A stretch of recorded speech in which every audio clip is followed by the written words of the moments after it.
আপনি যত বড় পাপী হন, আপনি যতই অন্যায় করেন না কেন, আল্লাহর রহমতের দরিয়া, আল্লাহর রহমতের দরজা আপনার জন্য খোলা আছে না নেই? জায়নামাজটা বিছিয়ে দেন, চোখের পানি ছেড়ে দেন, 2 রাকাত নামাজ পড়ে সেজদায় লুটিয়ে পড়ে কাঁদেন। যত গুনাহ আপনার হোক না কেন, আপনার গুনাহ মাফ করে কবুল করে নিবে কে?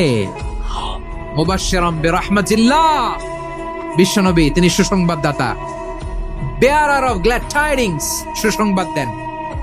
পাপী অবাধ্য সীমালঙ্ঘনকারীদেরকে তিনি আল্লাহর রহমতের সুসংবাদ দেন। আল্লাহর রহমত থেকে মুখ ফিরিয়ে নিও না। তিনি যে কত দয়ালু, তিনি যে তোমারে কত ভালোবাসে তুমি জানোই না। আমি আমাকে যত বেশি ভালোবাসি তার চেয়েও আমাকে বেশি ভালোবাসে কে? সবাই বলে নাই, বুঝতে পারে নাই বোধহয়। আমি আমাকে যত বেশি ভালোবাসি তার চেয়েও আমাকে বেশি ভালোবাসে কে? আমার মাতা পিতা আমাকে যত ভালোবাসে তার চেয়েও আমাকে বেশি ভালোবাসে কে? আমার প্রিয়তমা স্ত্রী আমাকে যত বেশি ভালোবাসে তার চেয়েও আমাকে বেশি ভালোবাসে কে? আবার আমরা যখন দোয়া পড়ি, আমরা পড়ি রব্বানা আতিনা ফিদ দুনিয়া হাসানাতাও ওয়া ফিল আখিরাতি হাসানাতাও ওয়া কিনা আযাবান নার। আল্লাহ দুনিয়ার কল্যাণ দাও, আখিরাতের কল্যাণ দাও, জাহান্নামের আগুন থেকে বাঁচিয়ে দাও। পড়ে আমিন। ওয়া কিনা আযাবান নার মানে কি? আল্লাহ তুমি আমাদেরকে বাঁচাও আগুনের শাস্তি থেকে। এটা বিশ্বনবীর সবচাইতে প্রিয় দোয়া ছিল। নবী যখন তাওয়াফ করতেন, প্রতিটা তাওয়াফে তিনি এই দোয়াটা পড়তেন।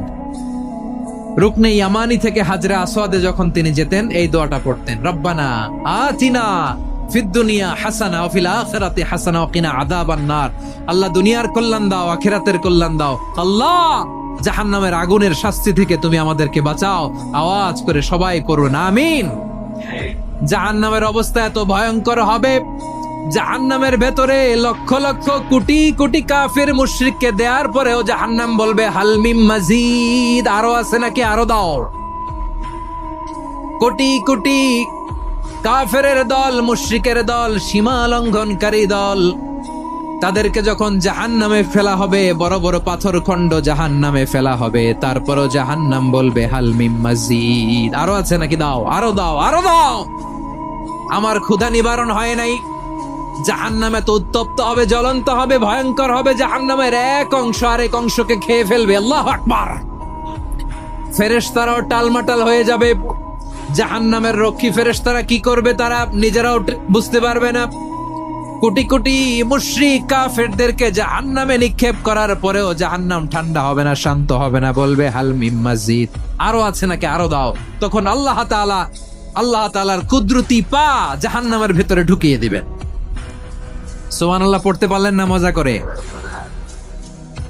কোনো কিছুতেই যখন জাহান্নামকে শান্ত করা যায় না, আল্লাহ তাআলা তার কুদরতি পা জাহান্নামে ঢুকিয়ে দিবেন। দেয়ার সাথে সাথে জাহান্নাম থেকে আওয়াজ আসবে, কাত কাত বিইজ্জাতিকা ওয়া বিকদরিক, আল্লাহ বিইজ্জাতিকা ওয়া বিকারামিক, আল্লাহ আপনার ইজ্জতের কসম, যথেষ্ট হয়েছে, এনাফ এনাফ, আর লাগবে না। সুবহানাল্লাহ বলেন। ওই ভয়ঙ্কর জাহান্নামে আমরা যেতে চাই কেউ? আমরা সব সময় ওই জাহান্নাম থেকে আল্লাহর কাছে পানাহা চাই। আওয়াজ করে বলেন ঠিক কিনা? বিশ্বনবী সব সময় আল্লাহর কাছে আল্লাহর জান্নাত চাইতেন, আল্লাহর জাহান্নাম থেকে পানাহা চাইতেন। তিনি বলতেন আল্লাহুম্মা ইন্না নাসআলুকাল জান্নাতা ওয়া নাউযু বিকা মিনান নার। আল্লাহ তোমার কাছে জান্নাত চাই, তোমার জাহান্নাম থেকে পানাহা চাই। বিশ্বনবী সাল্লাল্লাহু আলাইহি ওয়াসাল্লামের জীবনী, ওনার বায়োগ্রাফি নিয়ে কথা বলাটা দুষ্কর, কারণ এটার কোনো শেষ নাই, কুল নাই, কিনারা নাই, বিয়ন্ডলেস, বাউন্ডলেস, বটমলেস। সুবহানাল্লাহ বলেন। কারণ তিনি তো এমন নবী যিনি হ্যাঁ বললে এটা শরীয়তে হালাল হয়ে যায়। নবীর মুখ দিয়ে যদি বের হয় হ্যাঁ, নাম, ইয়েস, তাহলে এটা হালাল, ঠিক কিনা বলেন? এ নবীর মুখ দিয়ে যদি না বের হয় যে না, নো, তাহলে এটা শরীয়তে হারাম হয়ে যায়।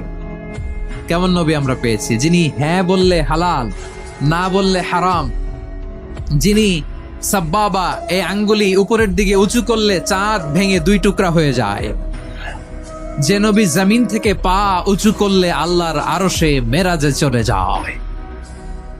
এমন নবীর উম্মত আমরা হয়েছি। যে নবীকে বাদ দিলে কোরআন বোঝা যায় না, কারণ এ নবীর উপরই কোরআন নাজিল করেছে কে?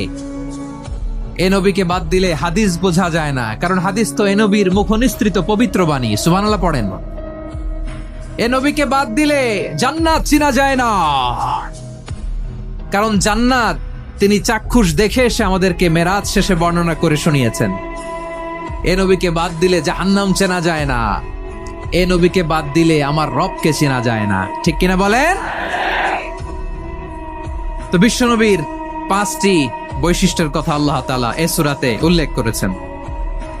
আল্লাহ রাসূল সাল্লাল্লাহু আলাইহি ওয়াসাল্লাম যখন মক্কাতে দাওয়াত দিচ্ছিলেন, মক্কার কুরাইশরা নানাভাবে বিষ্ণু ঈসা ইসলামকে কষ্ট দিচ্ছিল, নানাভাবে ট্যাগিং করছিল, মিথ্যা অপবাদ দিচ্ছিল। কখনো কখনো তারা বিশ্বনবীকে বলছিল মিথ্যাবাদী, কাযযাব। কখনো বলছিল যে তুমি হচ্ছে জাদুকর, সাহির। কখনো বলেছে শায়ের, মুহাম্মদ তুমি কবি। কখনো বলেছে কাহেন, মুহাম্মদ তুমি গণক। এবং কখনো বলেছে মুহাম্মদ তুমি হচ্ছে মাজনুন, মানে পাগল। আওয়াজ করে সবাই পড়ুন নাউযু বিল্লাহি মিন যালিক। তাহলে বিশ্বনবীকে মৌলিকভাবে এই 5টি অপবাদ দিয়েছে। আমার কলেজা টুকরা সিলেটের ভাইরা, বিশ্বনবীর ব্যাপারে মিথ্যা অপবাদ মৌলিকভাবে দিয়েছে কয়টি? 5টি। বলেছে তুমি মিথ্যাবাদী, বলেছে তুমি গণক, তুমি কবি, তুমি পাগল, তুমি জাদুকর। বিশ্বনবীকে যে এই 5টি অপবাদ দেয়া হলো, আল্লাহ তাআলা এটা সহ্য করেননি। এই 5টি অপবাদের বিপরীতে আল্লাহ তাআলা বিশ্বনবীর 5টি চমৎকার বৈশিষ্ট্য উল্লেখ করে সূরাতুল আহজাবের 2টি আয়াত নাজিল করেছেন। আওয়াজ করে পড়েন আল্লাহু